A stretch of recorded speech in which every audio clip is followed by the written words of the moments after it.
नमस्कार। आज हम मानव भूगोल के तहत पढ़ेंगे मानव भूगोल के सिद्धांत प्रिंसिपल्स ऑफ ह्यूमन ज्योग्राफी। मानव भूगोल के फंडामेंटल प्रिंसिपल्स की बात करें अपन तो मुख्य रूप से मानव भूगोल में प्राकृतिक एवं सांस्कृतिक तत्वों के अध्ययन पर सबसे अधिक बल दिया जाता है। ये प्राकृतिक तथा सांस्कृतिक तथ्य गतिशील एवं आपस में एक दूसरे से संबंधित होते हैं, क्योंकि मानव भूगोल के अध्ययन का केंद्र बिंदु कौन है? मानव है। इसलिए मानव विभिन्न प्राकृतिक कारकों से प्रभावित होता है तथा सांस्कृतिक क्रियाओं द्वारा प्राकृतिक तत्वों को प्रभावित करता भी है। इस प्रकार से वातावरण के कारकों के साथ मानव का समायोजन होता है या समायोजन वो करता है, जिससे समझने के लिए मुख्य रूप से मानव भूगोल में 3 सिद्धांत प्रचलित हैं, जिसमें से प्रथम अपन बात करते हैं क्रियाशीलता का सिद्धांत या प्रिंसिपल ऑफ एक्टिविटी। क्रियाशीलता का सिद्धांत क्या है? क्रियाशीलता के सिद्धांत से अपन ये समझ सकते हैं कि मानव के चारों तरफ जो भी विद्यमान जैसे भौतिक एवं सांस्कृतिक वातावरण है, उसके सभी तथ्य हैं जो परिवर्तनशील हैं, कोई भी स्थायी नहीं है। प्रत्येक कारक में प्रति क्षण कुछ न कुछ परिवर्तन जरूर होता है, चाहे वो पृथ्वी पर है या उस पर विद्यमान जो जड़ हैं, चेतन है, प्राकृतिक है, सांस्कृतिक है, सभी समय के साथ परिवर्तित होते रहते हैं। हमारे चारों ओर जो भी वस्तुएं प्रचलित आपको उपस्थित दिखती हैं या जो भी हैं, ये सभी परिवर्तनशील हैं।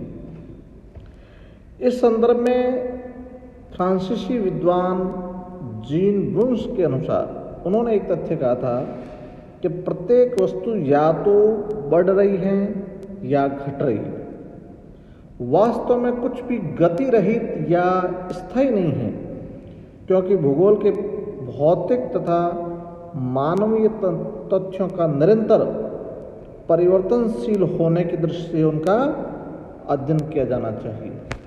तो इससे ये साबित हो रहा है या इसमें यह बताया जा रहा है कि कोई भी स्थायी नहीं है, गति रहित नहीं है, गतिशील है या परिवर्तनशील है। अब ये कहा जाता है कि परिवर्तन प्रकृति का नियम है, क्योंकि प्रत्येक वस्तु या जीव या पदार्थ का एक जीवन काल होता है। उस जीवन काल में उसकी उत्पत्ति होती है, फिर वो विकास करता है, फिर उसकी समाप्ति होती है। तो ये एक जीवन चक्र पाया जाता है। इसलिए प्रिंसिपल ऑफ एक्टिविटी या क्रियाशीलता के सिद्धांत में यह दिखाने का प्रयास किया गया है कि कोई भी स्थायी ना होते हुए एक चक्र के रूप में विकास करता है, उत्पन्न होता है, फिर समाप्त हो जाता है। या किसी की बाल्यावस्था होती है, फिर प्रौढ़ावस्था आती है, फिर जीर्णावस्था के अंत, और अंत में वो समाप्ति का चक्र में समाहित हो जाता है। परिवर्तन सजीव में भी होता है और निर्जीव में भी होता है। दोनों में, निर्जीव तथा सजीव दोनों कारकों में प्रति क्षण परिवर्तन होता रहता है। अब किसमें ये समय और दर अलग अलग हो सकती हैं, किसी में तेज हो सकती हैं और किसी में कम हो सकती हैं। अब प्रकृति में परिवर्तन के लिए कौन से कारक हैं जो उत्तरदायी थे? अपन उनकी बात करें, जो कारक उत्तरदायी है उनमें सबसे प्रमुख आता है भौतिक या प्राकृतिक शक्तियाँ, फिजिकल फोर्सेस। अब भौतिक या प्राकृतिक शक्तियाँ कौन सी हैं? जैसे पृथ्वी के गृहीय संबंध हो सकते हैं, सौर शक्ति हो सकती है, गुरुत्वाकर्षण शक्ति हो सकती है, या पृथ्वी की आंतरिक शक्तियाँ हो सकती हैं। अब दूसरा आता है जैविक शक्तियाँ। अब जैविक शक्तियाँ में पेड़ पौधे, जीव जंतु, अन्य कारकों के समान पृथ्वी के धरातलीय भार पर अनेक प्रकार की क्रियाओं का संचालन करते, ये जैविक शक्तियाँ हो गई। और अब तीसरा आता है इसमें ह्यूमन फोर्सेस या मानव शक्तियाँ।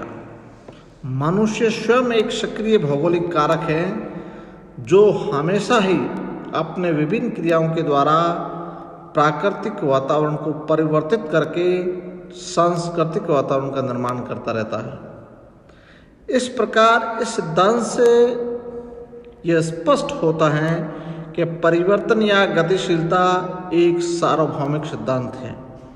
प्रत्येक वस्तु या पदार्थ परिवर्तित होता रहता है। कोई भी वस्तु स्थिर या शाश्वत नहीं है। प्रत्येक वस्तु का एक जीवन चक्र होता है। तो यह सिद्धांत है प्रिंसिपल ऑफ एक्टिविटी। अब दूसरा सिद्धांत आता है पार्थिव एकता या अंतर संबंध का सिद्धांत, प्रिंसिपल ऑफ टेरेस्ट्रियल यूनिटी या इंटर रिलेशनशिप। अब इंटर रिलेशनशिप या पार्थिव एकता विश्व में या संसार में विद्यमान प्रत्येक वस्तु एक दूसरे से संबंधित है या एक दूसरे पर आश्रित है। कोई भी ऐसी वस्तु ये विद्यमान नहीं है जो किसी पर निर्भर ना हो, क्योंकि भौगोलिक कारक का स्वतंत्र या पृथक अस्तित्व असंभव है। किसी भी भौगोलिक कारक का दूसरे कारक से या तो प्रभावित होता है या उन तत्वों के सम्मिलित प्रभाव क्षेत्र में आता है या दूसरों को प्रभावित करता है। मानव भूगोल के तथ्यों का विकास किसी न किसी कारक के अंतर संबंधों का ही परिणाम होता है। यदि प्रत्येक वस्तु एक दूसरे पर या तत्व एक दूसरे पर आश्रित नहीं होता है तो वो विकास नहीं कर पाता है, क्योंकि संपूर्ण पृथ्वी पर समान भौतिक नियम क्रियाशील होते हैं जो समस्त क्षेत्र पर प्रभावित डालते हैं। अब इसमें फ्रेडरिक रेटजेल जो जर्मन मानव भूगोलवेता थे, उन्होंने अपनी पुस्तक लिखी थी एंथ्रोपोजियोग्राफी, जिसमें उन्होंने बताया कि पार्थिव एकता के सिद्धांत कैसे काम करता है।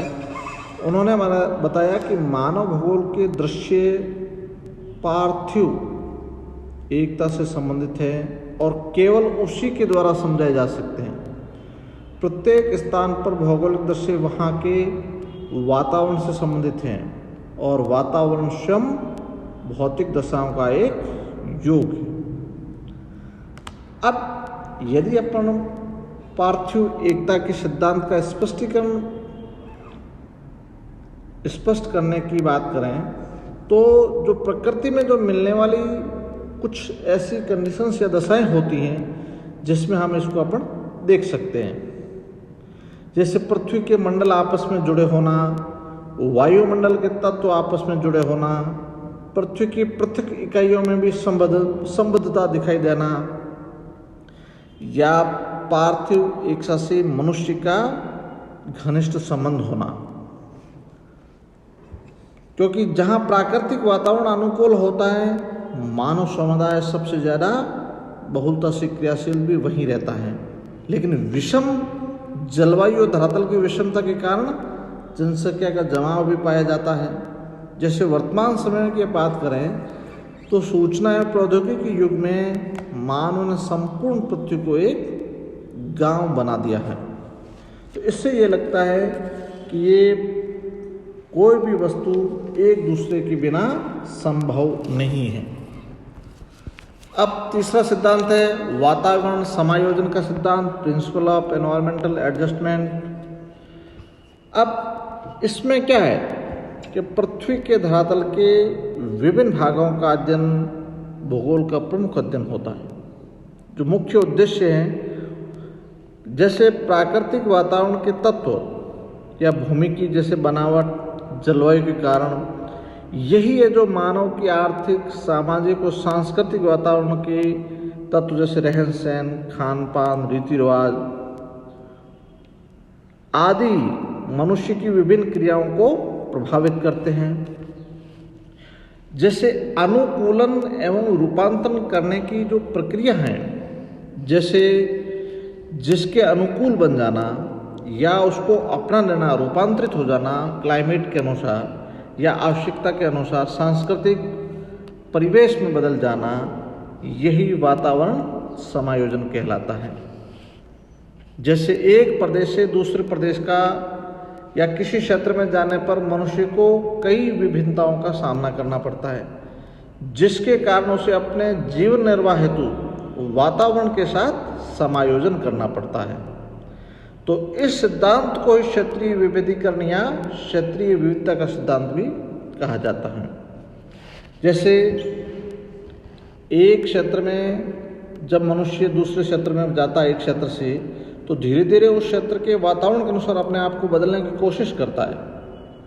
अब बदलते बदलते वो धीरे धीरे उसमें अपने आप को समाहित कर लेता है। तो ये समायोजित मतलब वातावरण का समायोजन हो गया।